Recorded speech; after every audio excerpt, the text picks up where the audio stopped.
ചെസ്റ്റിൽ കഫം നിറഞ്ഞിട്ട് സംസാരിക്കാൻ പറ്റുന്നില്ല, എപ്പോഴും ചുമ വരിക, എപ്പോഴും ചുമച്ച് കഫം തുപ്പിക്കളയുന്ന ഒരവസ്ഥ വരിക, നമ്മൾ എവിടെയെങ്കിലും സ്റ്റെപ്പ് കയറാൻ പറ്റുന്നില്ല, ശ്വാസം മുട്ട് വരിക, സംസാരിക്കാൻ നല്ല രീതിയിൽ പറ്റുന്നില്ല, സംസാരിക്കുകയാണെങ്കിൽ തന്നെ എന്തോ വിസിലടിക്കുന്ന പോലെ അല്ലെങ്കിൽ വീസിങ് പോലെയുള്ള എന്തോ ഒരു സൗണ്ട് നമ്മുടെ ഈ നെഞ്ചിൻ്റെ ഭാഗത്ത് വരിക, അതുപോലെ നെഞ്ചിൻ്റെ ഭാഗത്തേക്ക് നല്ല വേദന വരിക, ഇങ്ങനെ പലതരത്തിലുള്ള ബുദ്ധിമുട്ടുകൾ ഇന്ന് സർവ്വസാധാരണമാണ്. പ്രത്യേകിച്ച് അലർജി പോലുള്ള ആളുകൾക്ക് പ്രത്യേകിച്ച് എടുത്തു പറയേണ്ടതാണ്. അപ്പോൾ അതുകൊണ്ട് തന്നെ ഈ കഫ സംബന്ധമായിട്ട് പല ആളുകൾക്കും ബുദ്ധിമുട്ടുള്ളതുകൊണ്ട് തന്നെ നമ്മൾ അറിഞ്ഞിരിക്കേണ്ട ചില കാര്യങ്ങളുണ്ട്. കാരണം ചില കഫം എന്താണ് നമുക്ക് ഡേഞ്ചറായിട്ട് മാറി വരാറുണ്ട്. പലപ്പോഴും അത് സൈനോസിസ് പോലെയുള്ള വളരെ വളരെ ഡേഞ്ചറായിട്ട് എത്തിയിട്ടുണ്ടെങ്കിൽ ചിലപ്പോൾ എന്ത് ചെയ്യും, തീരെ ക്ഷീണത്തിലേക്ക് എത്തുന്ന മരണം വരെ സംഭവിക്കുന്ന കണ്ടീഷന് വന്നു പോകാറുണ്ട്. കാരണം നമ്മുടെ ഓക്സിജൻ്റെ അളവ് പെട്ടെന്ന് ഡൗൺ ആയി പോകും, ന്യൂമോണിയൊക്കെ പെട്ടെന്ന് ബാധിക്കുന്ന അവസ്ഥ വരിക, ബാക്ടീരിയൽ വൈറൽ ഇൻഫെക്ഷൻ പെട്ടെന്ന് നമ്മളെ ബാധിക്കുക. അപ്പോൾ ഇത് നമ്മൾ മനസ്സിലാക്കേണ്ട ഒരു കാര്യം, ഈ കഫം എന്തുകൊണ്ട് വരുന്നോ, ഇത് എങ്ങനെ നമുക്കിത് പൂർണ്ണമായിട്ട് മാറ്റിക്കൊണ്ടുവരാം. ഈ കഫം എങ്ങനെ, ഇത് ചിലത് മഞ്ഞ കളർ വരും അല്ലേ, ചിലത് നല്ല വൈറ്റ് ആയിരിക്കും, ചിലപ്പോൾ നല്ല ഗ്രീനിഷ് കളർ ഉണ്ടാവും, ചിലത് നല്ല ഡാർക്ക് ബ്ലഡ് അല്ലെങ്കിൽ ഒരു ബ്രൗൺ കളറൊക്കെ അടങ്ങിയിട്ടുള്ള കഫം ഉണ്ടായിരുന്നു. അപ്പോൾ ഇതെങ്ങനെ നമുക്ക് ഡിഫറൻസ് എങ്ങനെ നമുക്ക് തരംതിരിക്കാൻ പറ്റും, ഇതിൻ്റെ സിഗ്നൽ എന്താണ്, ഇതിങ്ങനെ വ്യത്യസ്ത കളറിൽ കാണാൻ കാരണം. പിന്നെ അത് മാത്രമല്ല, നമുക്ക് എങ്ങനെ ഈ കഫത്തെ അലിയിച്ചിട്ട് നമുക്ക് പുറത്തേക്ക് തള്ളാൻ കഴിയും, അല്ലെങ്കിൽ അത് തുപ്പിക്കളയാൻ കഴിയും, അതിനുള്ള എന്തെങ്കിലും റെമഡീസുകളുണ്ടോ, എക്സസൈസുകൾ നമുക്ക് ചെയ്യാൻ പറ്റുമോ, ഏതൊക്കെ ചെയ്യാൻ പറ്റുമോ എന്നതിനെ കുറിച്ചിട്ടൊക്കെയാണ് ഇന്നിവിടെ നമുക്ക് ഡിസ്കസ് ചെയ്യാനുള്ളത്. അപ്പോൾ കൂടുതലായിട്ട് കഫ സംബന്ധമായിട്ടുള്ള പ്രയാസങ്ങൾ, എസ്പെഷ്യലി ആസ്തമുള്ള ആളുകൾ, അലർജി പോലെ പ്രശ്നമുള്ള ആളുകൾ, അതുപോലെ ന്യൂമോണിയൊക്കെ ബാധിച്ച ആളുകൾ, നിർബന്ധമായിട്ടും ഇടയ്ക്കിടയ്ക്ക് കഫക്കെട്ട് വരുന്ന ആളുകൾ നിർബന്ധമായിട്ട് എന്ത് ചെയ്യുക, ഈ വീഡിയോ കംപ്ലീറ്റ് കാണാൻ ശ്രദ്ധിക്കുക, അവർക്ക് പ്രത്യേകം ഷെയർ ചെയ്യാനെന്ന് ശ്രദ്ധിക്കുക എന്നുള്ളതാണ്. എൻ്റെ പേര് doctor Siraj, medical officer, QNB health care, Koduvally.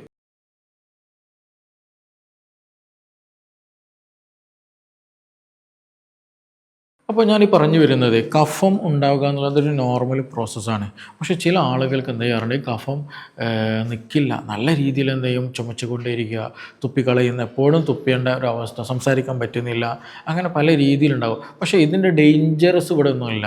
പലപ്പോഴും നമ്മളെ ഇതിന് നെഗ്ലക്റ്റ് ചെയ്ത് തള്ളിക്കളയും. അതൊരു ചെറുതായിട്ട് നീരിറക്കം വന്നാണ്, അല്ലെങ്കിൽ ഒരു ചെറുതായൊരു കഫക്കെട്ട് വന്നാണെന്ന രീതിയിൽ എപ്പോഴും തള്ളിക്കളയൽ നമ്മൾ ശ്രദ്ധിക്കേണ്ടതാണ്. കാരണം ഞാൻ നേരത്തെ പറഞ്ഞതുപോലെ ചില കഫങ്ങൾ എന്ത് ചെയ്യാറുണ്ട്, കളർ വ്യത്യാസം കാണിക്കാറുണ്ട്, ചിലത് ന്യൂമോണിയ മാറലുണ്ട്, ചിലത് നല്ല രീതിയിലുള്ള ടിഷ്യൂ ഡാമേജ് നമ്മുടെ ബോഡിക്ക് വരുത്തും, നമ്മുടെ ലങ്സ് കേടുവരുന്ന അവസ്ഥയിലേക്കൊക്കെ എത്തും.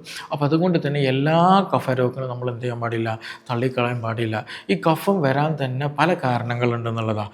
അതിലൊന്ന് നമ്മൾ എടുത്തു പറയേണ്ടത് എന്താണ്, എന്തെങ്കിലും ഇൻഫെക്ഷൻ കാരണമായിട്ട് കഫം വരാറുണ്ട്. ഇപ്പോൾ ബാക്ടീരിയൽ ഇൻഫെക്ഷനോ, ഫംഗൽ ഇൻഫെക്ഷനോ, വൈറൽ ഇൻഫെക്ഷൻ, ന്യൂമോണിയ പോലെയുള്ള, ആസ്തമ പോലെയുള്ള ഇൻഫെക്ഷീവായിട്ട് എന്തെങ്കിലും ബുദ്ധിമുട്ടുകൾ വന്നു കഴിഞ്ഞാൽ ഈ പറഞ്ഞതുപോലെ എന്ത് സംഭവിക്കാറുണ്ട്, ഈ കഫം കൂടുതലായിട്ട് ഉണ്ടാകാറുണ്ടെന്നുള്ളതാണ്.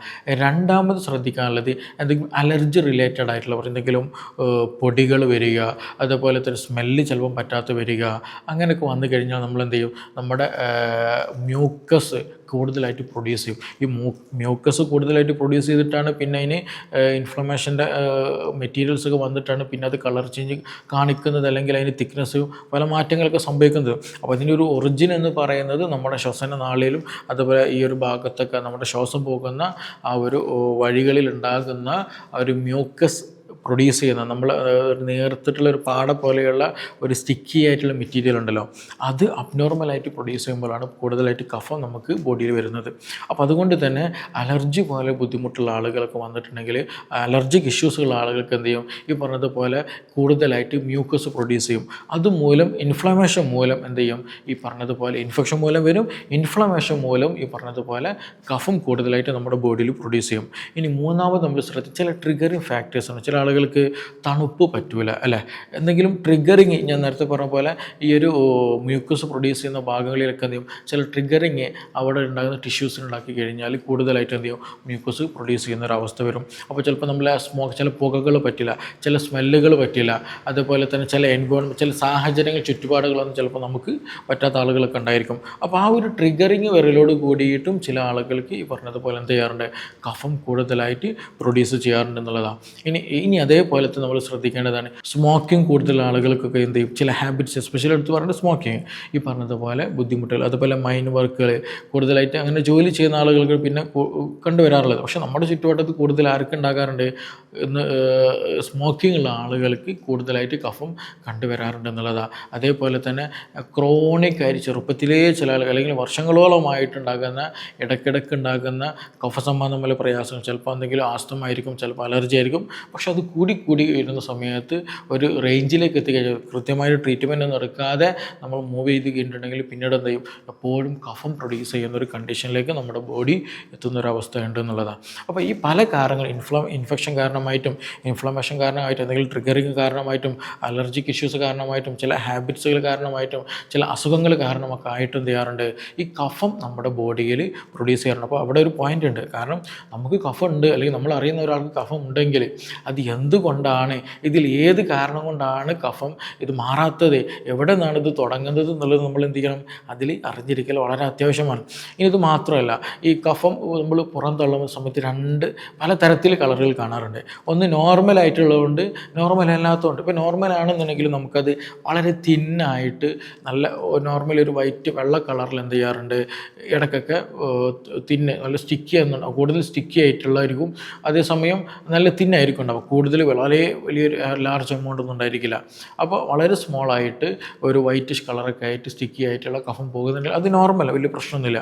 പക്ഷെ അതേസമയം ചില ബാഡ് സ്മെല്ല് വരിക, എന്തെങ്കിലും ചിലപ്പോൾ കഫത്തിൽ ചിലപ്പോൾ ചില കഫുള്ള ആളുകൾക്ക് അറിയാം വായിലിട്ട് എന്തെങ്കിലും ഒരു വല്ലാത്തൊരു ടേസ്റ്റ് ഫീലിംഗ് അനുഭവപ്പെടുക. അതുപോലെ തന്നെ ഫോൾ സ്മെല്ലോ എന്തോ ഒരു മോശമുള്ള അബ്നോർമലായിട്ട് സ്മെല്ല് വരിക, ഒരു വൃത്തികെട്ട സ്മെല്ലൊക്കെ അനുഭവപ്പെടുക ചിലപ്പോൾ.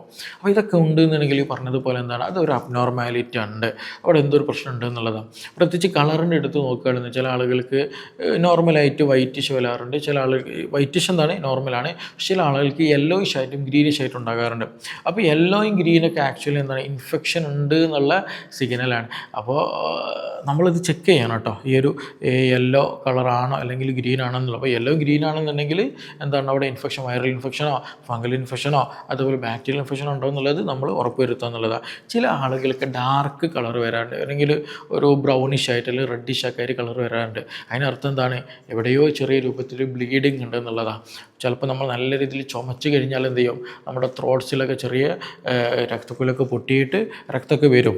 അപ്പോൾ അതുമൂലം ഉണ്ടാകാം. ചിലപ്പോൾ എന്ത് ചെയ്യും നമ്മുടെ ഇൻറ്റേർണലി ബ്ലീഡിങ് എന്തെങ്കിലും സംഭവിച്ചിട്ടുണ്ടെങ്കിൽ, ലങ്സിൽ എന്തെങ്കിലും ചെറിയ ഡാമേജ് സംഭവിച്ചിട്ട് ബ്ലീഡിങ് ഉണ്ടെങ്കിലൊക്കെ എന്ത് ചെയ്യും കഫത്തിൽ കളർ ചേഞ്ച് കാണാൻ പറ്റും എന്നുള്ളതാണ്. അപ്പോൾ ഇത് നമ്മൾ നിർബന്ധമായിട്ട് നോട്ട് ചെയ്യണം. അതാണ് ഞാൻ തുടക്കത്തിൽ പറഞ്ഞത്, എല്ലാ കഫരോഗങ്ങളും നമ്മൾ എന്ത് ചെയ്യാൻ പാടില്ല, ഒരേപോലെ കാണരുത് എന്നുള്ളത്. ഇനി കഫം ഉണ്ടെന്ന് എങ്ങനെ നമുക്കറിയാം, അതൊരു സംശയമുണ്ടല്ലോ. എല്ലാവർക്കും ഇപ്പോൾ ചുമ ഉണ്ടാകണം എന്നുണ്ടായില്ല, ചുമ ഉണ്ടാകണമെന്ന് ഒരു നിർബന്ധമില്ല.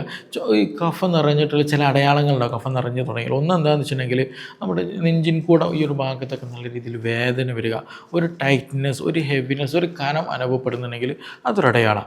രണ്ടാമത് നമുക്ക് എന്ത് ചെയ്യാൻ പറ്റുന്നില്ല, ശ്വാസം എടുക്കാൻ പറ്റുന്നില്ല, സ്ട്രിപ്പ് കയറാൻ പറ്റുന്നില്ല, കിതപ്പ് പെട്ടെന്ന് വരിക. അതുപോലെ തന്നെ സംസാരിക്കുന്നതിൻ്റെ ഇടയിൽ ശ്വാസം എടുക്കുന്ന സമയത്തൊക്കെ എന്ത് ഒരു ഉള്ളിൽ നിന്നൊരു വീസിങ് സൗണ്ട്, ഒരു ശ്വാസം എടുക്കുന്ന സമയത്ത് ഒരു സൗണ്ട് ഇങ്ങനെ വരും. ചിലപ്പോൾ അതാൾക്ക് വിസിലിംഗ് സൗണ്ട് എന്നൊക്കെ പറയും. ഒരു വിസിലടിക്കുന്ന പോലെ എന്ത് ചെയ്യാറ് ഒരു സൗണ്ടൊക്കെ അനുഭവപ്പെടുന്നുണ്ടെങ്കിൽ എന്താണ് കഫം നല്ല രീതിയിലുണ്ട്. നമ്മൾ നമ്മുടെ എയർ പാസേജ് ചെയ്യുന്ന ഭാഗങ്ങളിലൊക്കെ എന്ത് ചെയ്യുന്നുണ്ട്, അത് ചുരുങ്ങിയിട്ടുണ്ട്, കഫം അവിടെ അടിഞ്ഞു കൂടിയിട്ടുണ്ട് എന്നുള്ളതിൻ്റെ ഒരു സിഗ്നലാണ് അതൊക്കെ കാണിക്കുന്നത്.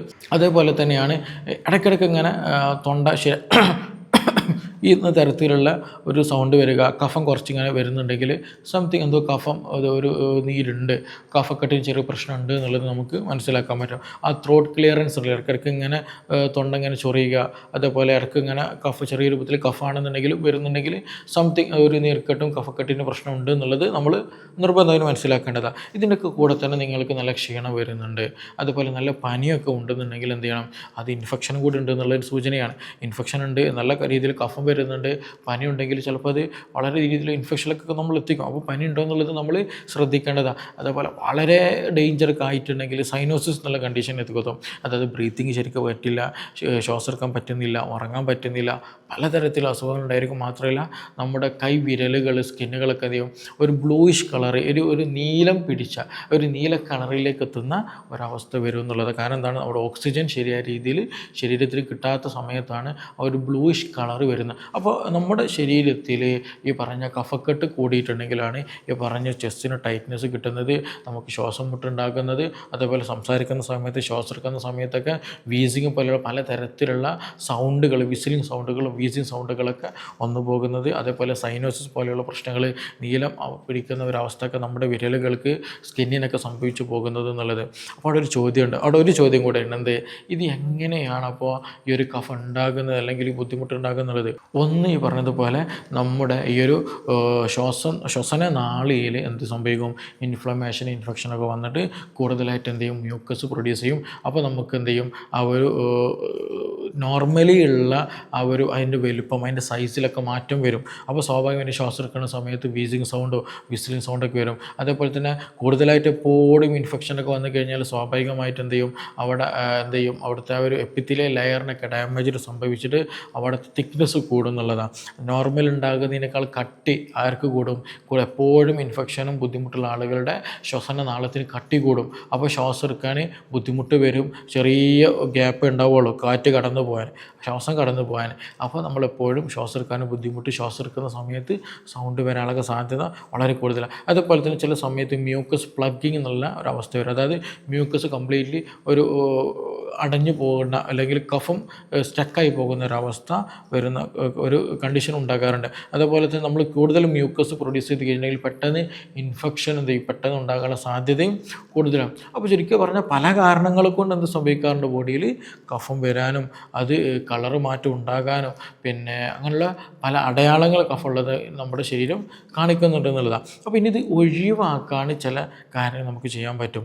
ഒന്ന് നമ്മൾ ശ്രദ്ധിക്കേണ്ടത്, ചില ഭക്ഷണങ്ങൾ നമ്മൾ നിർബന്ധമായിട്ട് ശ്രദ്ധിക്കേണ്ടത്, ഒന്ന് ഒഴിവാക്കേണ്ട ഭക്ഷണം ഏതാണെന്ന് ചോദിക്കുകയാണെന്നുണ്ടെങ്കിൽ ഡയറി പ്രൊഡക്ട്സുകൾ പരമാവധി ഒഴിവാക്കുക. ചില ആളുകൾ കഫം കൂട്ടാറുണ്ട്, എസ്പെഷ്യലി പാല് പോലെയുള്ളത്. അപ്പോൾ നിങ്ങൾക്ക് പാല് കുടിക്കൽ നിർബന്ധമാണെങ്കിൽ ഒരു 1/4 ടീസ്പൂൺ നിങ്ങൾക്ക് പാല് തിളപ്പിക്കുന്ന സമയത്ത് മഞ്ഞൾപ്പൊടി ഇട്ട് ഒരു 1/4 ടീസ്പൂൺ മഞ്ഞൾപ്പൊടി ഇടുകയാണെന്നുണ്ടെങ്കിൽ നല്ല രീതിയിൽ എന്ത് ചെയ്യും, മാറ്റങ്ങൾ ഉണ്ടായിരിക്കും. പക്ഷേ ചില ആളുകൾക്ക് കൂടാറുണ്ട് എന്നുള്ളത് നമ്മൾ അറിഞ്ഞിരിക്കണം. അതേപോലെ ചീസ് പോലെയുള്ള കാര്യങ്ങൾ നമ്മൾ കൂടുതൽ കഴിച്ചിട്ടുണ്ടെങ്കിൽ കഫക്കെട്ട് കൂടുതൽ വരും. അതേപോലെ തന്നെയാണ് നമ്മൾ അമിതമായിട്ട് മധുരം, ചോക്ലേറ്റ്സ്, മിഠായികൾ കഴിച്ചു കഴിഞ്ഞാൽ എന്ത് ചെയ്യും, ഈ കഫക്കെട്ടിൻ്റെ പ്രശ്നം കൂടുതലായിട്ട് വരും. അതുപോലെ പ്രോസസ്ഡ് ഫുഡുകൾ, കരിച്ചതും പൊരിച്ചതും വറുത്തതുമായിട്ടുള്ള അൺഹെൽത്തി ആയിട്ടുള്ള ഡയറ്റുകൾ എടുക്കുന്ന ശീലമുള്ള ആളുകൾക്ക് ഇൻഫ്ലമേഷൻ കൂടാനും ഈ പറഞ്ഞതുപോലെ കഫക്കെട്ട് ഉണ്ടാകാനുള്ള സാധ്യത വളരെ വളരെ കൂടുതലാണെന്നുള്ളത് നമ്മൾ അറിഞ്ഞിരിക്കുക എന്നുള്ളതാണ്. അതേസമയം കഫം പുറന്തള്ളാൻ ചില ഭക്ഷണം നമ്മൾ സഹായിക്കും.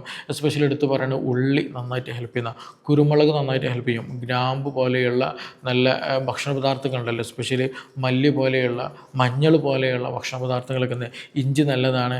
അതേപോലെ തന്നെ തുളസി നല്ലതാണ്. ഇതൊക്കെ എന്ത് ചെയ്യാം, നമ്മുടെ ഭക്ഷണത്തിലും നമ്മുടെ ചുറ്റുവട്ടത്തിൽ ഉള്ള ഈ ഒരു സ്പൈസസുകൾ എന്ത് ചെയ്യാം, ഭക്ഷണത്തിൽ ഉൾപ്പെടുത്തുക. അത് നല്ല രീതിയിൽ തെർമോഡൈനമിക് ആക്ഷൻ ബോഡിയിൽ കൂട്ടാനും അതേപോലെ ഈ മ്യൂക്കസ് ഉണ്ടല്ലോ, കട്ടി കൂടിയ കഫം തിന്നായിട്ട് പുറത്തേക്ക് തള്ളാനൊക്കെ അത് നന്നായിട്ട് ഹെൽപ്പ് ചെയ്യും. അതേപോലെ നമ്മൾ വെള്ളം കുടിക്കുന്നുണ്ടെങ്കിൽ എന്ത് ചെയ്യണം, വെള്ളം ചൂടുള്ള വെള്ളം എപ്പോഴും കുടിക്കാൻ ശ്രദ്ധിക്കുക. അമിതമായിട്ട് ചൂട് വേണമെന്നല്ല, എപ്പോഴും ചൂടുള്ള വെള്ളം കുടിക്കുകയാണെന്നുണ്ടെങ്കിൽ ഈ പറഞ്ഞതുപോലെ കഫം തിന്നായിട്ട് കെട്ടിക്കിടക്കുന്ന കഫം ഉണ്ടല്ലോ, കട്ടി കൂടിയ കഫം തിന്നായിട്ട് ചുമച്ചിട്ട് നമുക്ക് പുറം തള്ളാൻ അത് നന്നായിട്ട് ഹെൽപ്പ് ചെയ്യുന്നതാണ്. അതേപോലെ നമുക്ക് സഹായിക്കുന്ന ഒരു ഹോം റെമഡിയാണ് ജിഞ്ചർ ടീ എന്ന് പറയുന്നത്. അതായത് എന്ത് ചെയ്യുക, ഇഞ്ചി ചെറിയ കഷ്ണങ്ങളൊക്കെ അല്ലെങ്കിൽ ചതച്ചിട്ട് എന്ത് ചെയ്യുക, വെള്ളത്തിലിട്ട് നന്നായിട്ട് തിളപ്പിക്കുക എന്നുള്ളത്. അതിലേക്ക് എന്ത് ചെയ്യുക, ചെറിയ രൂപത്തിൽ ചൂടാകുന്ന സമയത്ത് ഒരു ടേസ്റ്റിന് വേണ്ടിയിട്ട് 1-2 ടീസ്പൂൺ അല്ലെങ്കിൽ 1 ടീസ്പൂൺ എന്ത് ചെയ്യാം, തേന് ചേർത്തിട്ട് അത് കുടിക്കുക എന്നുള്ളത്. അത് ഈ പറഞ്ഞതുപോലെ കഫം നേർത്ത് വരാനും കഫം പുറത്തേക്ക് തള്ളാനും ചുമ കുറയ്ക്കാനൊക്കെ അത് നന്നായിട്ട് ഹെൽപ്പ് ചെയ്യുന്നതാണ്. അതേപോലെ തന്നെ തുളസി ഇതേപോലെ എന്ത് ചെയ്യുക, ചെറിയ ഒന്നെങ്കിൽ പൊടിച്ചിട്ട് അല്ലെങ്കിൽ പച്ചയായാലും കുഴപ്പമൊന്നുമില്ല, വെള്ളത്തിലിട്ട് നല്ലോണം തിളപ്പിച്ചിട്ട് അത് കുടിക്കുക. അതുപോലെ പനിക്കൂർക്ക വളരെ നല്ലതാണ്. അത് മാത്രമല്ല ഇത് വെച്ച് ആവി പിടിക്കുക പിടിക്കലും വളരെ നല്ലതാണ്. അപ്പോൾ നമ്മൾ നല്ല രീതിയിൽ എസ്പെഷ്യലി മെൻതോൾ പോലെയുള്ള കണ്ടന്റുകൾ അടങ്ങിയിട്ട്, അതുപോലെ യൂക്കാലിപ്സ് ഒക്കെ അടങ്ങിയിട്ടുള്ളത് നമ്മൾ ആവി പിടിക്കുകയാണെന്നുണ്ടെങ്കിൽ എന്ത് ചെയ്യും, അത് ഈ പറഞ്ഞതുപോലെ നമ്മുടെ ശ്വസന നാളിയിലെത്താനും അവിടെ ഉണ്ടാകുന്ന കട്ടി കൂടി ഉണ്ടാകുന്ന മ്യൂക്കസ് ലെയർ ഉണ്ടല്ലോ, കഫത്തിൻ്റെ ലെയർ, അത് തിന്നായിട്ട് മാറാൻ, കഫം പുറത്തേക്ക് തള്ളാൻ എന്ത് ചെയ്യും, നമ്മളത് നന്നായിട്ട് ഹെൽപ്പ് ചെയ്യുന്നതാണ്. അപ്പോൾ ഈ പറഞ്ഞ കാര്യങ്ങളൊക്കെ എന്ത് ചെയ്യുക, നമ്മുടെ ജീവിതത്തിൽ കഫമുള്ള ആളുകൾ ശ്രദ്ധിക്കുക എന്നുള്ളതാണ്. അപ്പോൾ ഇതൊന്നും ശ്രദ്ധിക്കാതെ പോയി കഴിഞ്ഞിട്ടുണ്ടെങ്കിൽ ഈവൻ നമ്മൾ ചിലപ്പോൾ എന്ത് ചെയ്യും, ഓക്സിജൻ അളവ് കുറയാൻ, മരണത്തിലേക്ക് എത്തിക്കാനുള്ള സാധ്യത വളരെ കൂടുതലാണ്. എസ്പെഷ്യലി നിങ്ങൾക്ക് ശ്വാസം എടുക്കാൻ ബുദ്ധിമുട്ടുണ്ട്, ഉറങ്ങാൻ പറ്റുന്നില്ല, സ്റ്റെപ്പ് കയറാൻ പറ്റുന്നില്ല, അതുപോലെ വീസിങ് കൂടുതലാണ്, അതുമാത്രമല്ല ചുമക്കുമ്പോൾ എന്ത് ചെയ്യുന്നുണ്ട്, നെഞ്ഞ് വേദന കൂടുതൽ വരുന്നുണ്ട്, അതുപോലെ തന്നെ കളറ് നല്ല ബ്ലഡിഷ് ആയിട്ട് ഡാർക്കിഷ് കളറിലേക്കൊക്കെ വരുന്നുണ്ടെങ്കിൽ നിർബന്ധമായിട്ട് എന്ത് ചെയ്യണം, ഒരു ഫിസിഷ്യൻ്റെ ഹെൽപ്പ് നിർബന്ധമായിട്ട് സ്വീകരിക്കണം. എന്നിട്ട് വേണ്ട ടെസ്റ്റുകൾ ചെയ്യേണ്ടതുണ്ട്, എക്സ്റേ എടുക്കേണ്ടി വരും, CT എടുക്കേണ്ടി വരും, ബ്ലഡ് ടെസ്റ്റ് ചെയ്യേണ്ടി വരും, അങ്ങനെ പലതരത്തിലുള്ള ടെസ്റ്റുകൾ ചെയ്തിട്ട് വേണ്ട ട്രീറ്റ്മെൻറ്റ് നമ്മൾ നിർബന്ധമായിട്ട് എടുക്കണം. അപ്പോൾ ഞാൻ പറഞ്ഞു വരുന്നത്, കഫം എന്നുള്ളത് പൊതുവായിട്ട് കണ്ടുവരുന്നതാണ്, പക്ഷേ അതിൽ നമുക്ക് എന്തെങ്കിലും ഡേഞ്ചറസ് ഉണ്ടോ, അത് നമുക്ക് ഭാവിയിലേക്ക് പ്രയാസപ്പെടുത്തുമോ എന്നുള്ളത് നമ്മൾ അറിഞ്ഞിരിക്കണം. അതിന് വേണ്ടിയിട്ടുള്ള മുൻകരുതലുകൾ, ട്രീറ്റ്മെൻറ്റുകൾ, അതിനുള്ള സജഷനുകൾ, കാര്യങ്ങളൊക്കെ ഒരു ഫിസിഷ്യൻ്റെ ഹെൽപ്പോട് കൂടിയിട്ട് നമ്മൾ ചെയ്തുകൊണ്ടിരിക്കുക വളരെ അത്യാവശ്യമായിട്ടുള്ളത് തന്നെയാണ്. അപ്പോൾ അതുകൊണ്ട് തന്നെ ഈ വിഷയത്തിൽ നിങ്ങൾക്ക് കഫക്കെട്ടിന് പ്രശ്നമുണ്ട്, ശരിയായ രീതിയിൽ ശ്വാസം എടുക്കാൻ പറ്റുന്നില്ല, വീസിങ്ങിൻ്റെ പ്രശ്നം, സൗണ്ടൊക്കെ വരുന്നുണ്ട്, ഉറക്കം കിട്ടുന്നില്ല, അങ്ങനെ എന്തെങ്കിലുമൊക്കെ ബുദ്ധിമുട്ടുണ്ടെങ്കിൽ അത് കൂടുതൽ അറിയാനും കൂടുതൽ ക്ലിയർ ചെയ്യാനൊക്കെ താല്പര്യമുള്ള ആളുകൾക്ക് എന്ത് ചെയ്യാം, താഴെ തന്നിട്ടുള്ള നമ്പറിൽ ബന്ധപ്പെടാവുന്നതാണ്. നമുക്കിനി മറ്റൊരു വിഷയവുമായി ബന്ധപ്പെട്ടിട്ട് വീണ്ടും കാണാം. Thank you.